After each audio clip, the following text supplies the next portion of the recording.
I do not have parasocial relationships, and I feel like you should also not have parasocial relationships. And one of the ways that I decided to not have parasocial relationships, because it is a choice, it is a decision you can make, is when I was like 18 or 19, my roommate was fucking obsessed with a bodybuilder. Like, absolutely obsessed. Now, my roommate was also very gay, but she was obsessed with this female bodybuilder. So we went to a fitness expo. Now, I agreed to go to the fitness expo because I wanted to watch the bikini competition, but she wanted to stand in line to meet this bodybuilder.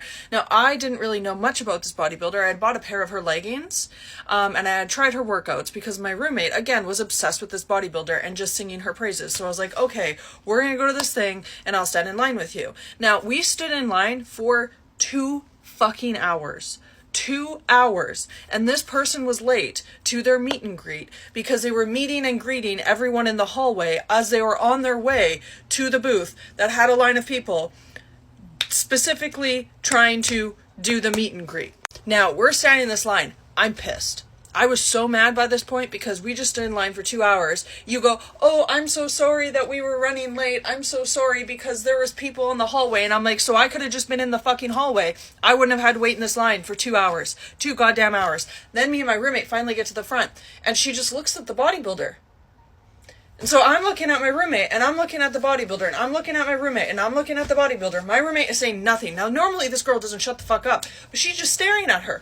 And now I tried to look up a couple things about her, right? And one of the things I saw on her bodybuilding page was that some girl was talking about meeting her and said that, like, oh, I met her and she told me that I should do bikini.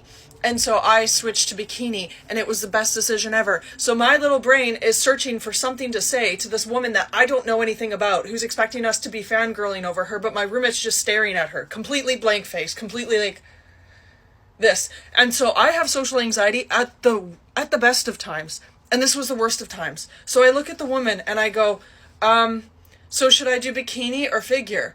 And now she had a partner, and she looked at the partner, and the partner looked at her as a guy, and they're looking back and forth at each other, and I can tell from the looks they're giving, they're like, what the fuck's this girl on about? And I'm sitting there going, what the fuck am I on about? And my roommate's standing there just not a fucking light, no light, no, absolutely no light. Then we go to take photos, right? And they're like, oh, they took our phones, and they're taking like paparazzi photos around us, like us talking to her, like it's supposed to be this coolest thing ever.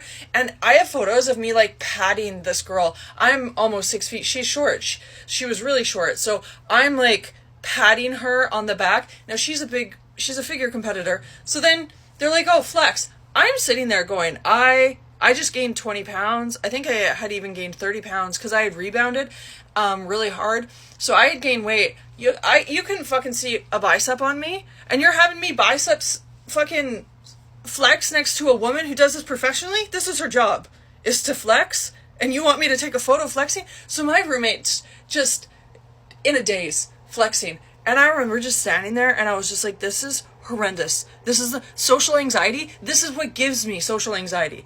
That moment continued to build on why I have social anxiety. But I remember leaving that thing. I missed watching the bikini thing, and I was so broke back then that this cost me like all of my spare money for the month that I could spend on fun things to do was to go to this thing. And I stood in line for 2 hours to meet a woman, and I remember I made a conscious decision in that moment. I was like, I will never, ever, ever pedestalize someone because we just stood in line for 2 hours to meet another fucking human being. If I'm ever meeting a human being, it is on equal playing field. Because what the fuck was that shit? What was the fuck of them, like, not starting a conversation? You're doing a meet and greet. We're, like, the first 5 people there.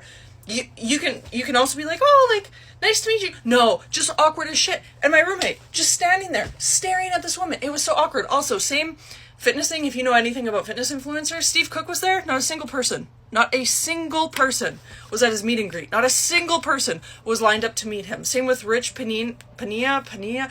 Not a single person lined up to meet him. Huge guy that was in the bodybuilding industry who unfortunately passed. Or fortunately, I don't know what the guy's anything was, but he passed. He was on tons of steroids. But my point is, guy who literally could fill a whole gym with people who want to meet him now, not a single person gave a fuck, was standing at his booth to meet him. He was wandering around and was like, oh, I recognized him, but no one else did. And then this girl who just It was so awkward. It was so awkward. I still have the photo somewhere, but it was one of those things where I was like, I will never, ever, ever pedestalize someone because that was the most awkward fucking thing in the world. They are human beings, and my roommate just like being like starstruck. I had never witnessed being starstruck. And I will tell you that since living my life this way, it has only gotten better because when you meet people for who they are, you don't pedestalize them. And even now when there's influencers I like, it's not like oh my God, this is the most shocking thing ever. I can't believe they did this. It's yeah, they're a human being who's flawed. And I see a very small portion of their day-to-day life.